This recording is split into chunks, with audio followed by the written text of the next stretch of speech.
नमस्कार, मंडल news bulletin में आपका स्वागत है। आइए पेश करते हैं आज के कुछ प्रमुख व मुख्य समाचार। अब तक यदि आपने मंडल न्यूज़ के इस चैनल को लाइक व सब्सक्राइब नहीं किया है तो जल्द से जल्द इस चैनल को लाइक व सब्सक्राइब जरूर कर दें।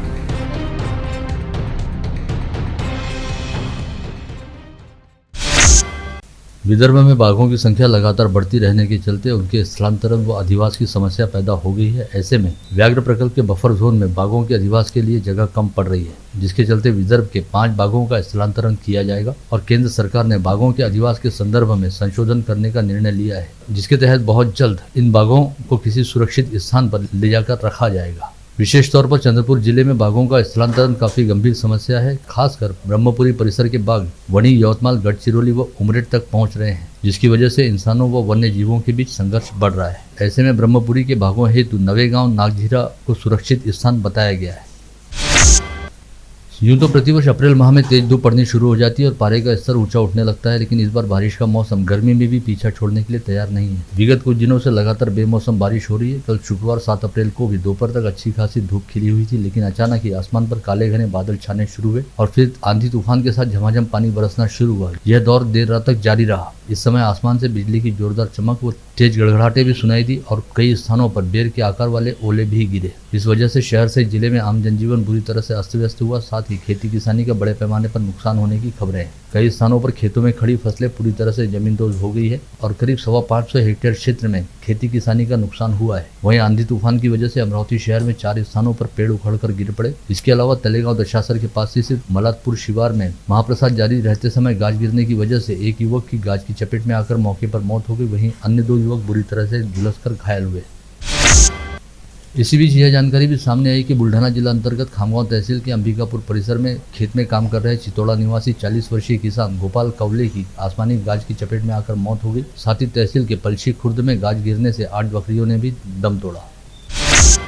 गत रोज अमरावती जिले के विभिन्न क्षेत्रों में हुई बेमौसम बारिश व ओलावृष्टि के चलते एक घर पूरी तरह से ढह गया। वहीं 111 घरों को अंशतः नुकसान पहुंचा। इसके अलावा जानवरों के 2 तबेले भी तेज आंधी तूफान की वजह से क्षतिग्रस्त हुए हैं और वर्षा जनित हादसों के चलते 2 बड़े जानवरों की मौत हुई है।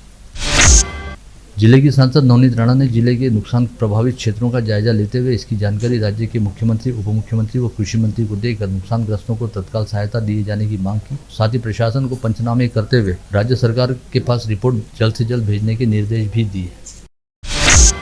शुक्रवार को शहर सहित पूरे जिले में बेमौसम मूसलाधार बारिश होने के कारण कृषि उत्पन्न बाजार समितियों में व्यापारियों व किसानों द्वारा खुले में रखा गया हजारों बोरे अनाज पानी में गीला हो जाने की वजह से काफी नुकसान हुआ। शनिवार को सुबह के समय मौसम खुला रहने के कारण व्यापारी व किसान माल को उठाने में जुटे हुए थे। अंजनगांव सुरजी स्थित श्री देवनाथ पीठ के पीठाधीश्वर तथा विश्व मांगल्य सभा के सभाचार्य आचार्य जितेंद्र नाथ महाराज ने राष्ट्रपति द्रौपदी मुर्मू से मुलाकात करते हुए उनसे कई महत्वपूर्ण विषयों पर चर्चा की। विश्व मांगल्य सभा संगठन द्वारा लोक प्रतिनिधि परिवार संपर्क विभाग के कार्यक्रम में राष्ट्रपति द्रौपदी मुर्मू को आमंत्रित किया गया था, जहां पर उनसे मुलाकात करते हुए आचार्य जितेंद्र नाथ महाराज ने राष्ट्रपति मुर्मू को संगठन की विचारधारा के बारे में विस्तार के साथ जानकारी दी।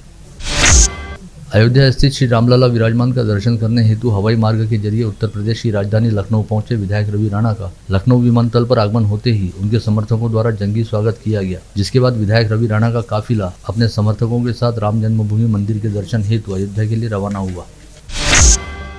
जिले की सांसद नवनीत राणा ने आज जिले के 9 गांवों में 2 करोड़ 70 लाख रुपए के विकास कामों का भूमि पूजन किया। साथ ही गांव में विकास का संकल्प पूर्ण करने का प्रयास होने की बात भी सांसद नवनीत राणा ने कही और ग्रामीणों से संवाद साधते हुए उनकी दिक्कतों को भी जानने का प्रयास किया। एकता रैली आयोजन समिति द्वारा आज यहां बुलाई गई पत्रवार्ता में बताया गया कि इस बार 14 अप्रैल को डॉक्टर बाबा साहब अम्बेडकर जयंती उत्सव बड़ी धूमधाम के साथ मनाया जाएगा। इस उत्सव का संभागीय राजस्व आयुक्त डॉक्टर निधि पांडे के हाथों उद्घाटन होगा। एकता रैली आयोजन समिति की स्थापना का यह 25वां वर्ष है। ऐसे में इस बार आयोजन समिति का रजत महोत्सव भी मनाया जाएगा। शिक्षण घेताना त्यांना किती वेदना झाल्या त्या व्यथा आपण सर्वांना माहित आहे आणि आज ज्याला शिक्षणापासून दूर केलं होतं त्याच्याच कार्याचे धडे संपूर्ण जगभर लोक घेत आहेत। ही खूप मोठी गोष्ट आहे आपल्यासाठी, भारतीयांसाठी एक अभिमानाची बाब आहे। अमर शहीद संत कंवरराम साहिब की चतुर्थ ज्योत गद्दीनशीन संत साईं राजेश लाल कंवर ने आज यहाँ बुलाई पत्रकार परिषद में बताया कि अमर शहीद संत कंवरराम साहिब की 138वीं जयंती उपलक्ष्य में 4 दिवसीय महोत्सव का आयोजन किया गया है, जिसमें मेगा स्वास्थ्य जांच शिविर सहित विभिन्न आयोजन रखे गए हैं। 4 दिवसीय महोत्सव में देश के जाने माने कलाकार प्रस्तुति देंगे, साथ ही कई बड़े संत महात्मा भी महोत्सव की गरिमा बढ़ाएंगे। अपने तरफ से डॉक्टरों की तरफ से दवाएं भी मुफ्त में देने की पूरी कोशिश कर रहे हैं जितनी हो सके। हमारी टीम डॉक्टर उमर बजाज और हमारे सब सहयोगी मोगरा गांव से लेके अंजन गांव बारी तक सब गांव कल जाके आए हैं। सबसे अच्छा सबने सहयोग देने का कहा, अच्छा सहयोग दे रहे हैं। सब घर कौन से घर में कितने रोगी हैं उनको मालूम है, तो वो सब उनको यहाँ पे कंवर धाम भेजेंगे और लंगर प्रोजेक्ट, इसमें किसी को कोई तकलीफ नहीं है। आप आओ, बैठना है, कोई भूखा नहीं बैठेगा। लंगर भी शुरू रहेगा, महाप्रसाद भी शुरू रहेगा, चाय नाश्ता 24 घंटे शुरू है। कोई पहले ट्रीटमेंट कराएं, किसको बैठना पड़ रहा, सत्संग है, भजन कीर्तन है, हर चीज़ का लाभ उठा सकते हैं। तो आप सबसे यही अनुरोध है, सबसे यही है कि आप सब ज़्यादा से ज़्यादा लोगों को इसकी माहिती दें और वहाँ कंवर धाम भानखेड़ा रोड दरबार में सबको भेजने की व्यवस्था भी है। कई तरफ से बसेस चलेगी। पुणे संसदीय क्षेत्र के दिवंगत भाजपा सांसद गिरीश बापट को आज स्थानीय श्रीकृष्णपेट मित्र मंडल द्वारा भावपूर्ण श्रद्धांजलि अर्पित की गई। इस समय श्रीकृष्णपेट परिसर वासियों ने मूलतः अमरावती जिले से वास्ता रखने वाले दिवंगत सांसद गिरीश बापट के साथ अब जुड़ी अपनी यादों को ताजा किया और उनके निधन पर शोक व्यक्त किया। सगळ्या कुटुंबाला सांभाळून ठेवणारी होती, त्यामुळे कुटुंबाचा तर आधार गेलाच, पण त्याचबरोबर त्याचाही 90चा कार्यक्रम त्यांनी मोठा घाटात चांदूर रेल्वेला केला होता आणि त्यावेळेला सर्व पक्षाचे लोक चांदूर रेल्वेला आलेले होते। मला त्या सगळ्या स्मृती आहेत, पण कालाय तस्मै मा काही करू शकत नाही आपण। दुर्दैवी आणि दुःखद बातमी आली की त्यांचं निधन समाजाला आणि सगळ्या लोकांना माहितच आहे, महाराष्ट्रातल्या देशातल्या लोकांना माहिती आहे की जी काय चिंता होती। एका गोष्टीचं ज्याचं मला विशेषत्वाने हे वाटतं, मोठी गोष्ट नाही की त्यांनी कशी मिळवली याचं प्रतिबिंब त्यांच्या व्यक्तिमत्वामध्ये आपल्याला दिसतं। मनपा के पूर्व सभागृह नेता तुषार भारती ने आज हैदर खान बाबा के आश्रम में भोपाली आरती में हिस्सा लिया। साथ ही जिस स्थान पर बैठकर महाराज ध्यान किया करते थे उस ध्यान केंद्र में जाकर कुछ क्षण ध्यान करने का आनंद भी लिया। साथ ही जिस स्थान पर नियमित तौर पर होम यज्ञ हुआ करता था उस यज्ञ गृह का दर्शन करते हुए आध्यात्मिक आनंद की अनुभूति की। शेगांव नाका स्थित अभियंता भवन में भारतीय बेरोजगार मोर्चा संगठन ने बेरोजगारों की संसद का आयोजन किया था, जिसका उद्घाटन यूनिक अकादमी के संचालक अमोल पाटिल द्वारा किया गया। इस समय बड़ी संख्या में सुशिक्षित बेरोजगार युवा उपस्थित थे। इस आयोजन की अध्यक्षता करते हुए विलास खरात ने देश में बढ़ती बेरोजगारी के लिए केंद्र सरकार की नीतियों को जिम्मेदार बताया। बेरोजगार असे माझे मुलासारखे हे सर्व ग्रामीण भागातले आहे आणि कुठं ना कुठं आपण तांत्रिक शिक्षणासाठी कमी पडून जातो। पदवीधर जेवढी बी पदवीधर जर टेक्निकल जर सोडले किंवा ITI वाले सोडले किंवा इंजिनिअरिंग वाले सोडले, जर BE झाले, सिव्हिलचे जवळपास आता एखादी जशी। शिवसेना उद्धव बालासाहेब ठाकरे पार्टी की युवा इकाई के पश्चिम विदर्भ सचिव सागर देशमुख ने जिलाधीश पवनीत कौर को ज्ञापन सौंपते हुए कहा कि जिले में कल हुई बेमौसम बारिश से खेती किसानी का काफी नुकसान हुआ है। ऐसे में राजस्व विभाग द्वारा प्रभावित क्षेत्र का तत्काल पंचनामा करते हुए किसानों को सहायता राशि दिए जाने की घोषणा की जानी चाहिए। शिवसेना और मुंबई के लोक कल्याण केंद्र ने 8 से 16 अप्रैल के दौरान शहर और परिसर के विभिन्न क्षेत्रों में स्वास्थ्य शिविर विशेषकर आंखों की जांच के कैंप आयोजित किए हैं। इसके तहत आज पहला कैंप फ्रेजरपुरा के हनुमान मंदिर में हुआ। इस शिविर का सैकड़ों लोगों ने लाभ लिया। अकोला जिले की अकोट कृषि उत्पन्न बाजार समिति में मार्च माह की तुलना में जारी अप्रैल माह के दौरान अब तक कपास के दामों में अच्छा खासा उछाल आया है और आज शनिवार 8 अप्रैल को एक किसान की कपास को 8,840 रुपये प्रति क्विंटल का दाम मिला। अप्रैल माह शुरू होते ही जिले में जल किल्लत शुरू हो गई है। मार्च माह तक केवल 10 निजी कुएं अधिग्रहित किए गए थे, लेकिन अप्रैल के पहले सप्ताह में 27 निजी कुओं का अधिग्रहण किया गया। इसमें से 14 में से 9 तहसीलों में सर्वाधिक निजी कुओं का अधिग्रहण किया गया है, जिसमें नांदगांव खंडेश्वर तहसील अव्वल है। ऐसी जानकारी जिला प्रशासन द्वारा दी गई है। नागपुर के राष्ट्रसंत तुकडोजी महाराज कैंसर हॉस्पिटल को समाजसेवी दानवीरों द्वारा अत्याधुनिक आर्टिफिशियल इंटेलिजेंस पर आधारित 2 ऐसी मशीनें उपलब्ध कराई गई हैं, जिनके जरिए शरीर को स्पर्श किए बिना स्तन व मुख कैंसर के संदिग्ध मरीजों को खोजना काफी आसान हो गया है। खास बात यह है कि समूचे राज्य में इस तरह की मशीनें केवल नागपुर में ही उपलब्ध हुई हैं। थर्मालिटिक्स नामक मशीन द्वारा मरीज को स्पर्श किए बिना करीब 1 मीटर की दूरी से पता लगाया जा सकता है कि मरीज के स्तन में कैंसर की गांठें हैं अथवा नहीं। इसी तरह ओरल स्कैन नामक यंत्र को मुंह में घुमाकर मुंह के भीतर रहने वाले चट्टों की गिनती की जाती है और कैंसर पाए जाने पर संबंधित मरीजों का इलाज किया जाता है। गहरी खाइयों, गड्ढों व झाड़ों पर रहने वाला जहरीला चापड़ा सांप अक्सर मेलघाट के जंगलों में दिखाई देता है, लेकिन 2 दिन पूर्व शहर के गांधी आश्रम परिसर के एक घर के पास यह दुर्लभ सांप दिखाई दिया। तब परिसर वासियों ने सर्पमित्र को बुलाया और सर्पमित्र ने इस सांप को पकड़कर वन विभाग के हवाले किया। कठोरा नाका पर आज दोपहर 1 बजे के दरमियान एक निजी स्कूल की बस और सामने से आते ट्रक के बीच भिड़ंत हो गई। गनीमत रही कि हादसे में किसी भी विद्यार्थी को खरोच नहीं आई, लेकिन इस एक्सीडेंट की वजह से यहां पर यातायात काफी देर तक अवरुद्ध रहा। हादसे की जानकारी मिलते ही गाड़गेनगर के थानेदार आसाराम चोरमले व पुलिस कर्मचारियों ने तुरंत मौके पर पहुंचकर यातायात को सुचारू किया।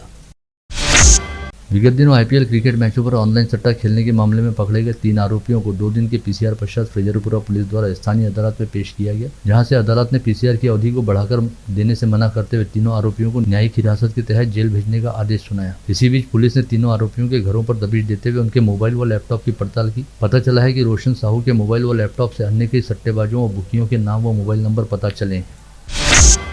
तिवसा पुलिस थाना क्षेत्र के भरवाड़ी के निकट नागपुर की ओर जा रही मोटरसाइकिल को किसी अज्ञात वाहन ने जोरदार टक्कर मारी। इस भीषण हादसे में अमरावती के रतनगंज निवासी रोशन लांबाड़े नामक युवक की मौत हो गई। कोल्हापुर गेट पुलिस थाना क्षेत्र के जवाहर गेट परिसर स्थित हनुमान मंदिर से हनुमान जी की चांदी की नाक किसी अज्ञात ने चुरा ली। यह बात समझ में आते ही मौके पर इकट्ठा हुए लोगों ने साईनगर निवासी आशीष यादव को पकड़कर उसकी जमकर पिटाई की और उसे कोल्हापुरी गेट के हवाले किया। सड़क दुर्घटना के बाद एक व्यक्ति को इलाज के लिए doctor Panjabrao Deshmukh medical college व अस्पताल में भर्ती कराया गया, जहां पर इलाज के दौरान उसकी मौत हो गई। मृतक के परिजनों ने डॉक्टरों पर लापरवाही बरतने का आरोप लगाया, जिसकी वजह से यहां काफी देर तक विवादास्पद स्थिति देखी गई। राजापेट पुलिस थाना क्षेत्र के पुराना सातुरना कन्हैया कुंज होटल के सामने खाली प्लॉट पर अजय बोधड़ा सो रहा था। इसी दौरान 4 आरोपियों ने उसकी बेदम पिटाई कर जेब में रखे 2200 रुपए जोर जबरदस्ती कर लूट लिए। इसकी शिकायत पर पुलिस ने आकाश तंत्रपाले व विशाल मंटी के खिलाफ अपराध दर्ज कर आरोपियों की तलाश शुरू की। धारनी के धुनीगोड़ मंदिर के पास कल शाम 6 बजे तेज आंधी तूफान की वजह से मोटरसाइकिल पर ट्रिपल सीट जाते समय संतुलन बिगड़कर मोटरसाइकिल गिर पड़ी। इस हादसे में एक युवक गंभीर रूप से घायल हुआ, जिसे इलाज के लिए अमरावती के जिला सामान्य अस्पताल में भर्ती कराया गया है। वाशिम जिले के मंगरूपुर पुलिस थाने में नकली दस्तावेज पेश कर 7 लोगों ने राष्ट्रीय परिवार आर्थिक सहायता योजना में 1,20,000 रुपए की सरकारी निधि हजम कर ली। इस आशय की शिकायत दर्ज कराई गई, जिसके आधार पर 7 लोगों के खिलाफ अपराध दर्ज किया गया। यवतमाल अपराध शाखा पुलिस के दल ने वनी शहर में छापा मारकर आईपीएल क्रिकेट टूर्नामेंट पर ऑनलाइन सट्टा खेल रहे 2 लोगों को गिरफ्तार किया, जिनके पास से 1,67,000 रुपए का माल भी बरामद किया गया। यवतमाल के सोनार लाइन परिसर में कुछ दिन पहले बैंक से 1,76,000 की राशि निकालकर मोटरसाइकिल से घर वापस लौट रहे व्यक्ति को लूट लिया गया था, जिसके बाद उस गिरोह को डकैती डालने के प्रयास में बुल्ढाना ग्रामीण अपराध शाखा के पुलिस दल ने गिरफ्तार किया। इस मामले में शामिल 2 आरोपियों को यवतमाल शहर पुलिस ने शिगांव पुलिस के कब्जे से गिरफ्तार कर यवतमाल लाया है। अकोला जिले के आले गांव में चाकू से किए गए हमले में घायल हुए युवक की मौत होने के बाद इस मामले में हत्या का अपराध दर्ज किया गया, जिसके बाद चांदनी पुलिस ने महादेव धात्रक, गणेश धात्रक व दीपक धात्रक नामक 3 भाइयों को गिरफ्तार किया। नागपुर के वाड़ी पुलिस थानांतर्गत नवनीत नगर में गुरुवार की रात घरेलू विवाद के चलते एक व्यक्ति ने अपनी पत्नी को जान से मार डाला। हत्यारोपी पति मनोज सरोदे को पुलिस ने आरवी से धर दबोचा। आप देख रहे थे मंडल न्यूज बुलेटिन। हमारे चैनल को लाइक करें, शेयर करें और हाँ, सब्सक्राइब करना ना भूलें। कल होगी आपसे फिर मुलाकात, तब तक के लिए धन्यवाद।